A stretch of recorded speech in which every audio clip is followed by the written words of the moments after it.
peuple d'Afrique, recevez nos salutations. Nous sommes très contents que la France quitte, que les militaires français quittent totalement l'Afrique. Ça, ce n'est caché des personnes. Maintenant, s'il y a comment ces militaires-là sont partis, il faudra aussi expliquer ça au peuple d'Afrique. Parce qu'après tout, nous sommes, il y a des archives, nous allons partir. Et puis, il y a des gens qui viendront après nous. Donc, tomber dans des sentimentalismes, dans certaines choses, ça n'engage des gens comme ça. La vérité peut rougir mes yeux, mais ne les crève pas. Nous sommes tenus par le devoir de la vérité, dire les choses telles qu'elles se présentent. Celui qui pense autrement peut avancer ses arguments. Je vois souvent dans les commentaires des gens qui argumentent très bien aussi leur pensée. Ça, c'est très bien. Il faut discuter, il faut échanger les idées. Mais venir simplement dire, ah non, il a menti, il faut prouver qu'il a menti. C'est ce que nous devons montrer comme exemple. Quand je dis, il a dit la vérité, j'ai dit oui, je pense qu'il a dit la vérité parce que oui, comme ça. Il a menti parce que comme ça, mais quel est l'intérêt d'une personne de venir mentir? Nous avons jugé nécessaire de voir, de traiter ensemble la réponse de la France à ce communiqué des autorités du Tchad. Parce que nous avions déjà parlé de cela. Les autorités du Tchad ont communiqué. C'est démontré à plus B que voilà, c'est sollicité une rupture. Ça dit de l'accord de défense entre le Tchad et la France. Nous avons dit d'accord. Mais est-ce une première fois entre la France et le Tchad? C'est cela. Parce qu'au lieu de tomber surtout dans certaines choses, il faudrait voir si c'est la première fois qu'il y a de telles annonces du côté du Tchad. Nous savons que la France est au Tchad depuis belle lurette, depuis il y a plus de 50 ans. Donc à chaque fois, on a changé le cadre de coopération. Souvent, c'était un accord de défense pur et dur. Souvent, c'est juste un accord de coopération. Cela a varié au fil du temps. Donc ce n'est pas une première fois. Je l'ai dit, je répète, nous sommes très contents. Nous ne voulons voir aucun militaire impérialiste sur le sol africain. Mais il est de notre devoir aussi d'essayer d'expliquer dans quel cadre ce départ est organisé. Est-ce à ce qui se passe au niveau du Tchad et qui va s'étendre au niveau du Sénégal, est-ce qu'il s'agit d'une expulsion des militaires français? La réponse évidemment c'est non. Il s'agit d'un départ négocié. Et quand on parle d'un départ négocié, cela implique quoi dans ce cas? Parlons des faits. Le communiqué du Tchad dit qu'ils vont trouver une autre forme de partenariat. Ce qui d'emblée, le communiqué du Tchad nous renvoie à d'autres discussions. Et c'est ce qui nous conduit à la réponse de la junte macronienne. À travers le porte-parole du Quai d'Orsay, c'est-à-dire le ministère des Affaires étrangères, un certain Christophe Lemoine, il dit la France en prend acte. Nous allons poursuivre des discussions pour la mise en œuvre des orientations, de ces nouvelles orientations. C'est pas moi qui l'ai dit, c'est le Quai d'Orsay. De vous à moi, peuple d'Afrique, connaissant la France, de vous à moi, la France qui depuis les années 60 a donné l'indépendance à ses anciennes colonies sans jamais donner l'indépendance. Elle est revenue, elle a repris parce qu'elle a continué à imprimer une monnaie coloniale, même dans l'espace AES, ça continue. Elle a continué à entretenir des bases militaires. Elle a continué à utiliser la francophonie comme son outil géopolitique. Elle a continué pendant longtemps à parler, jusqu'à présent même être porte-plume des pays africains au niveau des Nations Unies. Elle a continué à vouloir abuser du vote des pays africains de ses anciennes colonies, abuser du vote de ses anciennes colonies au niveau de l'Assemblée générale des Nations Unies, jusqu'à récemment où beaucoup de pays africains commencent à s'abstenir. Je parle des pays africains anciennes colonies de la junte macronienne. Pensez-vous de vous à moi que la France est un pays, une de ses anciennes colonies va dire bon, nous voulons qu'on arrête et puis la France va dire je prends acte, on arrête. Êtes-vous convaincu? Cela nous fait penser au coup d'État du Gabon. La France a pris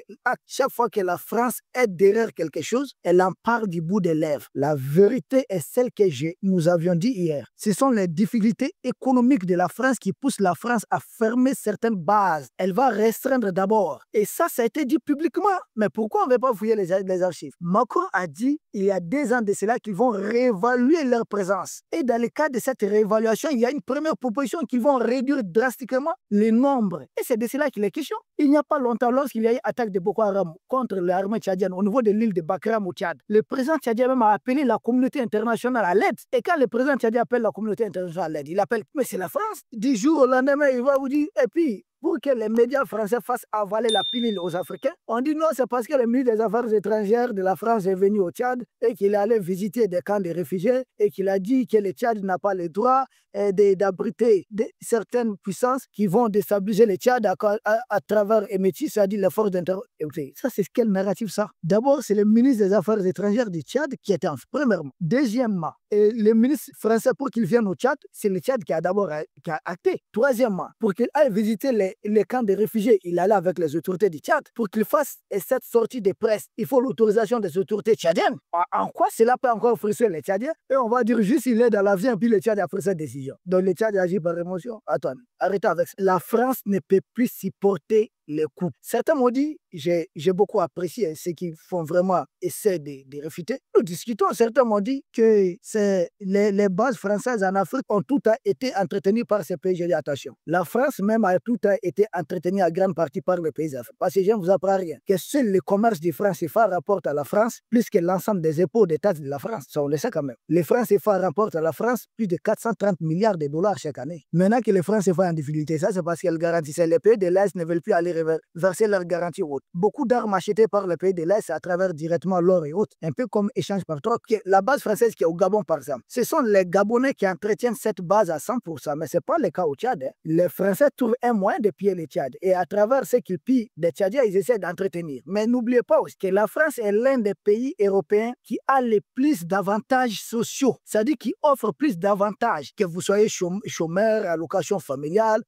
couverture santé, qui donne beaucoup d'avantages sociaux. Et si la France faisait tout cela, c'est parce que la France avait 14 à 15 pays qu'elle pouvait exploiter. Puisqu'aujourd'hui, il y a des marques à gagner. Comment la France va compenser cela? Et je vous rappelle, demandez bien auprès de ceux qui sont très bien informés en France, on va vous dire qu'à compter de janvier 2025, ils vont augmenter certaines taxes. Ça, c'est pour essayer de rembourser la dette de la France. Donc, il faudrait essayer de faire aussi de l'économie à partir de l'entretien des bases. Mais qu'on le veuille ou pas, le militaire français qui est déployé au Tchad, ce n'est pas le gouvernement tchadien qui va lui payer ses primes directement. Non, la France, à travers cette base, intimide les autorités, puis les pays en question, mais derrière, c'est toujours le gouvernement français qui règle, c'est leur ministère du budget, qui règle les salaires de leurs militaires. Et un militaire en mission, même ici en Afrique, si nous avons nos militaires en mission, ils gagnent beaucoup plus. Donc les primes là qui font que ces militaires-là sont déployés, c'est les Français qui payent. Et il y a beaucoup d'autres entretiens. Il y a beaucoup d'autres formes d'entretien. Les pays africains, par pays, ça peut évaluer la contribution, mais à grande partie, la France entretient ses bases. Par exemple, la base française qui est en Djibouti, qui entretient cette base, c'est pas Djibouti. Au contraire, les Djibouti, la France et autres, beaucoup de pays payent Djibouti pour avoir ces bases-là là-bas. Donc ça varie d'un pays à un autre. Ce qu'on peut confirmer, la base française du Gabon est totalement payée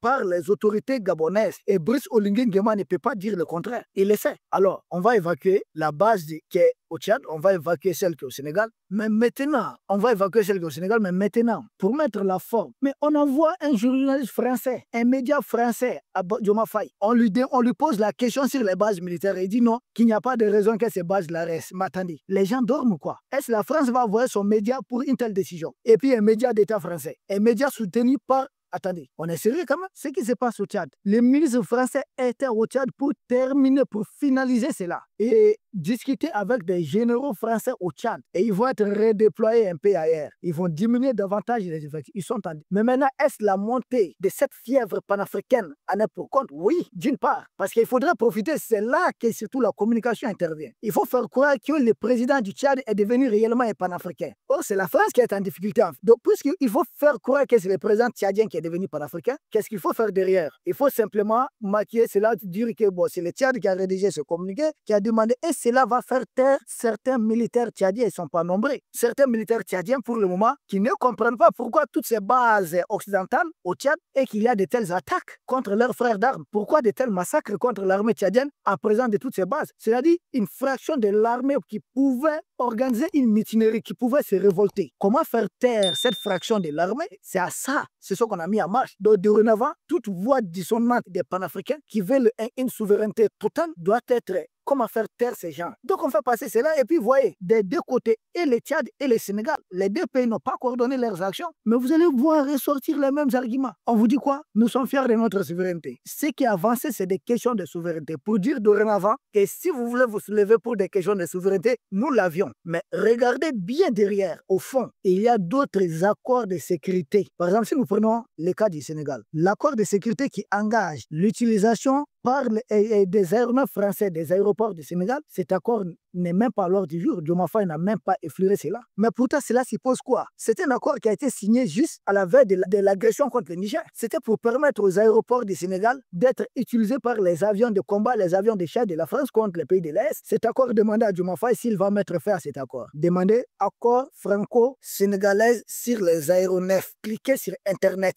Quand nous parlons, nous avançons des faits. On ne parle jamais au hasard. Et allez vérifier. Vous pouvez aimer Diomaye Faye, mais la vérité, c'est la vérité. Et nous, on va continuer. Plus vous sortez, plus on va continuer de défoncer. Vous voulez donner des points à votre champion, c'est bien. Le fait que les militaires français partent, c'est bien. Le fait que Diomaye Faye puisse saisir l'occasion, c'est une bonne chose. Mais ne nous empêchez pas aussi de parler des difficultés économiques de la France. Maintenant, certains disent, ouais, ce n'est pas que les difficultés économiques, c'est quelle autre difficulté? Je ne vois pas de manifestations là-bas pour demander les départs. Je ne connais pas de tels discours. Non, bien au contraire. Jusque-là, on a même justifié la présence de ces militaires. Beaucoup d'officiels de ces pays ont justifié la présence des militaires français, que c'est dans un cas de souveraineté. Moi, j'ai eu à faire débat avec un conseil spécial des anciens présidents du Sénégal sur Afrique Média, beaucoup peuvent en témoigner. L'autre jour, j'ai parlé de cela, c'est que je suis en train d'avancer actuellement avec un cadre du Tchad sur Afrique Média, mais il y a à peine 24 heures. Il n'a pas contesté ce que je suis en train de dire. Et il a même laisser attendre effectivement qu'il y aurait un autre accord entre le Tchad et la France, mais que ce serait des coopérations techniques. Il y aurait peut-être 100 000, je vois ailleurs, on me dit qu'il y aura à peu près 100 militaires. Et d'ailleurs, le ministre des Affaires étrangères même du Tchad dit que ce ne sera pas une rupture comme le cas du Mali, pardon, le cas du Niger. Oh, ça veut dire quoi alors? Et c'est une rupture. On met fin à un accord pour susciter un autre accord, mais d'abord cet accord-là, on va beaucoup communiquer là-dessus et ça va accoucher d'un autre accord clandestinement qui ne fera pas de bruit. Demandez à Diomaye Faye s'ils partiront totalement ou s'ils vont garder quelques militaires qui vont vous dire appui technique, de formation et autres. Attendons voir le reste. Pour le moment, la principale motivation, c'est des raisons économiques. C'est pas parce que leurs bases ont été attaquées ou autres, c'est pas des raisons sécuritaires. C'est pas parce qu'il y a des révoltes dans ces pays contre la présence des troupes françaises. Ce n'est pas le cas. Donc la vraie raison pour le moment et jusqu'à présent, c'est que la France n'a plus les moyens d'entretenir ses bases. Donc la France va diminuer ses effectifs. Et la réponse de la France dit tout. Partout il y a eu coup d'État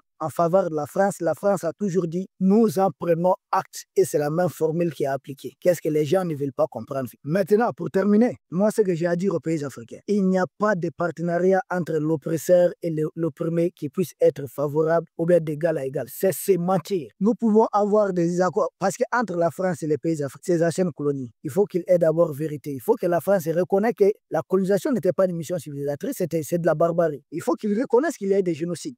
Il faut qu'ils reconnaissent d'abord qu'ils sont prêts à arrêter le néocolonialisme, retirer leur CFA et autres. C'est vrai, nous allons nous débarrasser d'une manière ou d'une autre, mais qu'ils fassent des efforts. Il faut qu'ils arrêtent beaucoup de choses. Et c'est en ce moment qu'on peut partir sur de nouvelles bases. Pour le moment, il n'y a aucun cadre dans lequel des pays africains et la junte macronienne puissent définir des bases solides. Ce n'est pas vrai. C'est de l'exploitation. Tout pays africain qui va vous dire que j'ai un accord gagnant-gagnant avec la France, ce n'est pas vrai. C'est du faux, c'est du mensonge. Dis à ces pays de sortir un document où il y a un accord gagnant-gagnant avec la junte macronienne. Ça n'existe pas. Peuple d'Afrique, c'était ça la réponse de la France. Et c'est une réponse qui montre que la France a bel et bien collaboré, elle a bel et bien participé à cette décision du Tchad. Ce n'est pas une décision unilatérale du Tchad. Et beaucoup suivent LCI. Autour, on vous dit la France a été surprise. Ce n'est pas vrai. C'est des médias qui appartiennent aux multinationales de la France qui contribuent dans ce sens. C'est des médias qui appartiennent à des milliardaires français qui entretiennent les pouvoirs qui sont en place en France là-bas. Nous savons de quoi nous parlons. C'est pas parce qu'ils sont européens